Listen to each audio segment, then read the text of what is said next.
Guys welcome back over channel reactions by Barat. तो कैसे कैसे हैं आप आप लोग? लोग? ठीक है, तो हम भी ठीक हैं जी। तो गाइस आज हम देखने लगे हैं बांग्लादेश वर्सेस पाकिस्तान की आर्मी जो ट्रेनिंग होती है। ठीक है, इसमें भाई साहब ट्रेनिंग दोनों मुल्कों की कैसी कैसी होती है, कमांडो ट्रेनिंग जिसे हाँ, कमांडो ट्रेनिंग भी हम कहते हैं। ट्रेनिंग ठीक है, करते और ये कितनी मुश्किल है दोनों तरफ देखते हैं भाई साहब। और अगर आप नए हैं तो चैनल को हैं। सब्सक्राइब कर दें, लाजमी करें प्लीज। वीडियो को लाइक कर दें। सो लेट्स स्टार्ट करते हैं। 3 2 1 स्टार्ट। कमांडो ट्रेनिंग होती तो बहुत मुश्किल है, लेकिन तक मैंने देखी नहीं है। ये फर्स्ट टाइम बहुत करने लगा हूँ, मैं सही बताऊं। हाँ, सुना बहुत कुछ है कि ऐसे होता है वैसे होता है, भाई देखेंगे भाई रियल। কমান্ডো নামটি ओ শুনলেই ये আমাদের कैसी চিন্তা है? ভাবনার মধ্যে আসে একজন ওয়েল ট্রেন্ড এবং ওয়েল পার্সোনালিটির ব্যক্তি। এবং আপনারা সকলে জানেন একজন কমান্ডো হতে হলে কতটা শক্ত ট্রেনিং এর মধ্য দিয়ে যেতে হয়। আর যদি কথা হয় বাংলাদেশের কমান্ডোদের, তাহলে বাংলাদেশের কমান্ডোদের সব থেকে ভয়ানক ট্রেনিং দেওয়া হয়ে থাকে। এর পাশাপাশি পাকিস্তানের কমান্ডোদের পৃথিবীর সব থেকে কঠিন ট্রেনিং দেওয়া হয়ে থাকে। তো আজকের এই ভিডিওতে আমরা জানবো বাংলাদেশের কমান্ডোদের কিভাবে ট্রেনিং দেওয়া হয়ে থাকে এবং অন্যদিকে পাকিস্তানের কমান্ডোদের কিভাবে ট্রেনিং দেওয়া হয়ে থাকে। এই দুই দেশের মধ্যে কোন দেশের কমান্ডোদের সব থেকে কঠিন ট্রেনিং এর মধ্য দিয়ে যেতে হয়। তবে আপনাদের উদ্দেশ্যে বলে দিই, পাকিস্তানের কমান্ডোদের থেকে বাংলাদেশের কমান্ডোরা অনেক বুদ্ধিদীপ্ত এবং শক্তিশালী হয়ে থাকে। তো আজকের এই ভিডিওটি সম্পূর্ণ দেখলে আপনি বুঝতে পারবেন বাংলাদেশের এবং পাকিস্তানের কমান্ডোদের কত ভয়ঙ্কর এবং কঠোর ট্রেনিং দেওয়া হয়ে থাকে। তো যাই হোক, যারা চ্যানেলে নতুন তারা এখনই সাবস্ক্রাইব করে পাশে থাকা বেল আইকনটি ক্লিক করে দিন।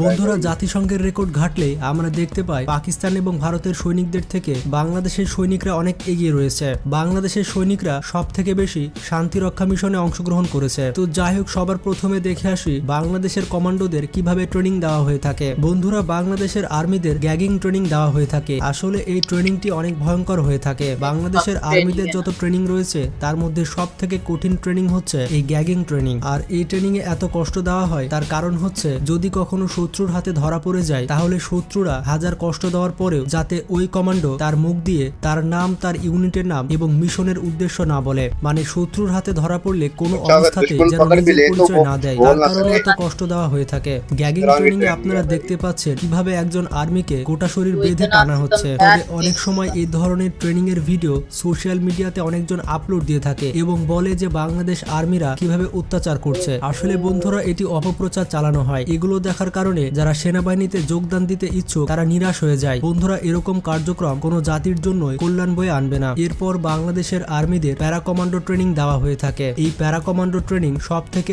উন্নত মানের একটি ট্রেনিং হয়ে থাকে।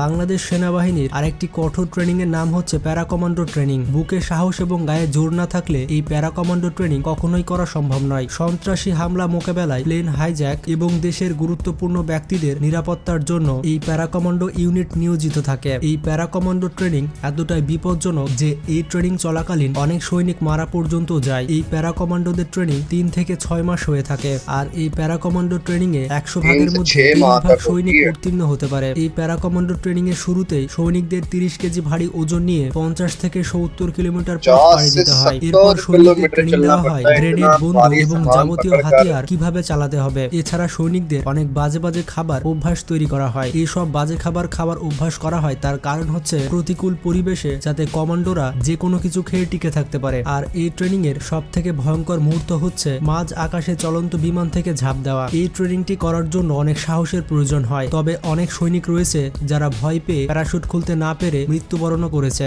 এই ট্রেনিংটি করার সময় সৈনিকরা মৃত্যুকে অনেক কাছ থেকে দেখে আসে। এরপর এই সব আর্মিদের ভোলা টেস্ট ট্রেনিং দেওয়া হয়ে থাকে। এই ট্রেনিং এ আর্মিদের কাদার মধ্যে পুরোপুরি শুয়ে দেওয়া হয়। তাছাড়া এই ট্রেনিং এ আর্মিদের কাদার মধ্যে ডিগবাজি দিয়ে সামনের দিকে এগোতে হয়। মূলত কাদার মধ্যে টিকে থেকে যুদ্ধ চালিয়ে যাবার জন্য এই ধরনের ট্রেনিং দেওয়া হয়ে থাকে। তবে এই ট্রেনিংটি করার সময় অনেক সৈনিক কাদামাটি খেয়ে মৃত্যুর কোলে ঢলে পড়ে। এই নোংরা কাদার মধ্যে ট্রেনিং করা কতটা কষ্টকর তা হয়তো আমরা ঘরে বসে বুঝতে পারবো না। তো এই সব সৈনিকদের জন্য ভিডিওতে একটা লাইক তো দেওয়াই যায়। এরপর বাংলাদেশের সৈনিকদের ওয়াটার ট্রেনিং দেওয়া হয়ে থাকে। এই ওয়াটার ট্রেনিং অনেক ভয়ঙ্কর একটি ট্রেনিং হয়ে থাকে। এই ট্রেনিং এ একজন সৈনিককে হাত পা বেঁধে পানির মধ্যে ফেলে দেওয়া হয় এবং এই হাত পা বাঁধা বাঁধা অবস্থায় बहुत একজন बार সৈনিককে बांध 30 के থেকে पानी में 40 फेंक दिया মিনিট পানির जाता है। ভিতরে টিকে থাকতে হয়। অনেকে এই ট্রেনিংকে দেখে সহজ বলে মনে করতে পারে, কিন্তু বন্ধুরা আপনারাই দেখুন 40 একজন मिनट तक সৈনিকের टिके হাত रहना পা पड़ता বাঁধা है भाई। অবস্থায় পানিতে কি অবস্থা হয়। রীতিমতো এমনও সৈনিক রয়েছে যারা তাদের প্রাণের জন্য ভিক্ষা চায়। এছাড়াও বাংলাদেশের সৈনিকদের কমান্ডো হওয়ার জন্য জগিং ট্রেনিং দেওয়া হয়ে থাকে। এই ট্রেনিং এ সৈনিকদের গায়ে অনেক লতা পাতা বেঁধে দেওয়া হয় এবং সৈনিকদের 1000 বার লেফট রাইট করানো হয়। আর এতবার লেফট রাইট করার কারণে সৈনিকদের পুরো গা ব্যথা হয়ে যায় এবং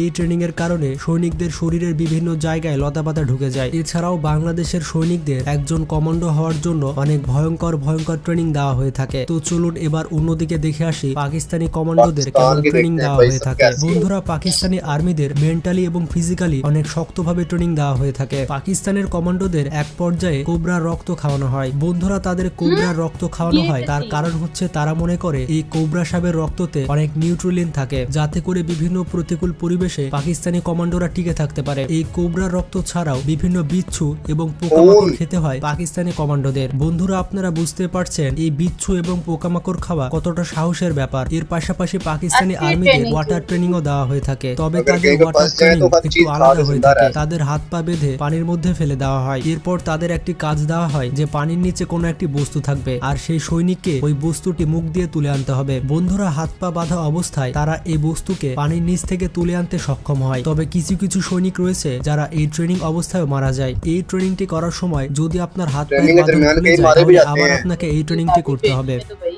ऐसा हो ही सकता है।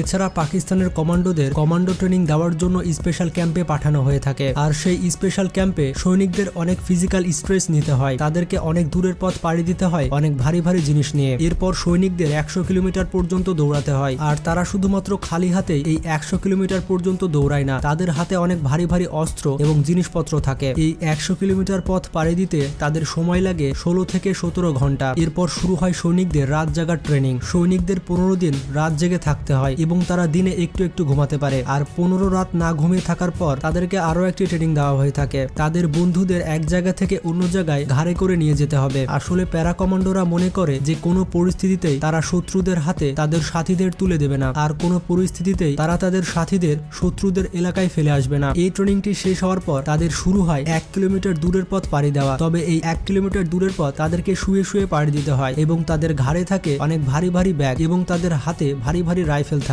এই ট্রেনিংটি শেষ হলে কমান্ডোদের বড় বড় ট্রাকের চাকা এবং গাছের গুড়ি দেওয়া হয়। এগুলো তাদের একটি নির্দিষ্ট জায়গা পর্যন্ত নিয়ে যেতে হবে। বন্ধুরা এইসব ট্রেনিং চলাকালীন পাকিস্তানি কমান্ডোদের কোনো খাবার দেওয়া হয় না, যার কারণে তারা অনেক দুর্বল হয়ে পড়ে। আর এই ট্রেনিংটি শেষ হওয়ার পর তাদের গ্লাসে করে এক ধরনের লিকুইড খেতে দেওয়া হয় এবং এই লিকুইড গুলো দেখে মনে হয় এগুলো যেন ড্রেনের পানি। আসলে এটি একটি স্পেশাল তরল পানি যেটি খাওয়ার পর সৈনিকরা আবার শক্তি ফিরে পায়। তবে সৈনিকদের বলা হয় না যে এটি স্পেশাল তরল পানি, সৈনিকদের বলা হয় যে এটি ড্রেনের পানি। এখানেই তাদের ফিজিক্যাল ট্রেনিং শেষ হয়। এরপর তাদেরকে পাঠানো হয় মেন্টাল ট্রেনিং এ। এরপর এই কমান্ডোদের একটি রুমে বসিয়ে চারিদিক থেকে তাদের গায়ে লাইট মারা হয়। লাইট মারার পাশাপাশি তাদের আশেপাশে চিৎকার করা হয় এবং এত কিছুর মাঝখানে তাদেরকে অনেক প্রশ্ন দেওয়া হয়। তাদের কাজ হচ্ছে এই প্রশ্নগুলোর উত্তর খাতায় লেখা। এরপর তাদের মেডিকেল চেক আপ হয়ে থাকে। মেডিকেল চেক আপের পর যারা যারা টিকে যায় তাদেরকে পাকিস্তানি কমান্ডো হিসেবে তৈরি করা হয়। বন্ধুরা দেখতে পেলেন পাকিস্তানি কমান্ডোদের কিভাবে ট্রেনিং দেওয়া হয়ে থাকে। পাকিস্তানি কমান্ডোদের যেভাবে ট্রেনিং দেওয়া হয়ে থাকে ঠিক একইভাবে বাংলাদেশের কমান্ডোদের ট্রেনিং দেওয়া হয়ে থাকে। তবে এখানে কোন কমান্ডোদের ট্রেনিং সব থেকে কঠিন তা আপনারা কমেন্ট বক্সে জানান। আর যারা যারা বাংলাদেশকে ভালোবাসেন তারা কমেন্ট বক্সে জানাতে ভুলবেন না। তো ভিডিওটি ভালো লাগলে বন্ধুদের সাথে শেয়ার করতে পারেন। ভালো থাকবেন, সুস্থ থাকবেন, নিজের খেয়াল রাখবেন। আল্লাহ হাফেজ। तो भाई कैसे ये ट्रेनिंग कर लेते हैं, मुझे तो ये नहीं समझ आ रही कैसे ये ट्रेनिंग कर लेते हैं। मतलब इतना यानी कि कितनी हैवी सख्त, वो क्या शाम का खून और पता नहीं ये क्या क्या है भाई साहब, मुझे नाले सोच का के कुछ पानी। होने लग पड़ा है। बिल्कुल लाइटों वाला जो है वो टॉर्चर करते हैं, लाइटें मुंह पे मार मार के 15-15 दिन जागते रहते हैं। ये वीडियो बहुत खतरनाक थी। ठीक है, आपको कैसी लगी कमेंट में लाजमी बताना। सब मिलते हैं नेक्स्ट वीडियो में, तब तक के लिए अल्लाह हाफिज।